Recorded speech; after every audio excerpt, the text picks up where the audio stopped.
చూడండి గాయస్, ఇప్పుడైతే నేను మీకు రచ్చబండ అయితే చూపిస్తాను. ఇదైతే వీరబ్రహ్మేంద్ర స్వామి కూర్చుని బోధనాలు చెప్పే సమయం. ఇక్కడైతే కూర్చొని బోధనాలు చెప్తాడు ఆయన. సారీ, ఇదంతా మొత్తం రచ్చబండ. చూడండి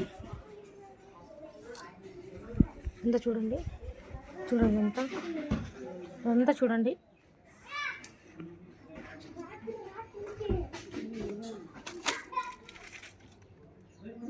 చూడండి ఇక్కడైతే చెట్టు ఉంది, అందరూ తెలిసిన విషయం ఇది.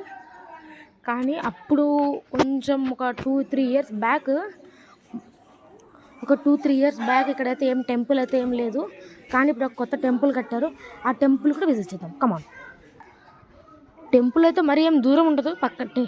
ఇక్కడ రచ్చబండి ఉంటే కనిపిస్తుంది టెంపుల్. ఇదిగోండి, ఇప్పుడు మన స్టెప్స్ ఎక్కి టెంపుల్కి అయితే వెళ్దాం. Okay, let's go.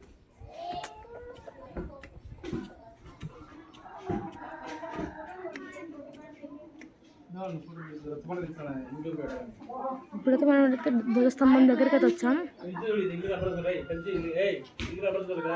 ఇక్కడైతే మనమైతే చూడండి గాయస్, ఇదైతే ధ్వజస్తంభం.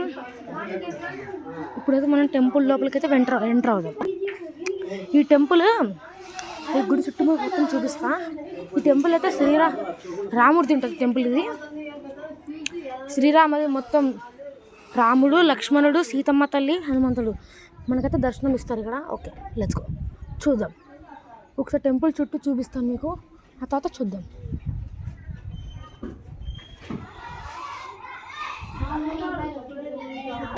ఇదిగోండి, ఇప్పుడైతే మనం టెంపుల్లోకి ఎంటర్ అవుతున్నాం.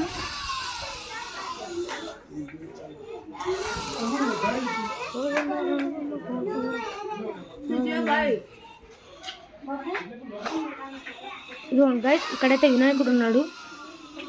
ఓకే, గుడి గోపురం అంతా బాగానే ఉంది. Okay, let's. ఓకే, ఇదిగోండి.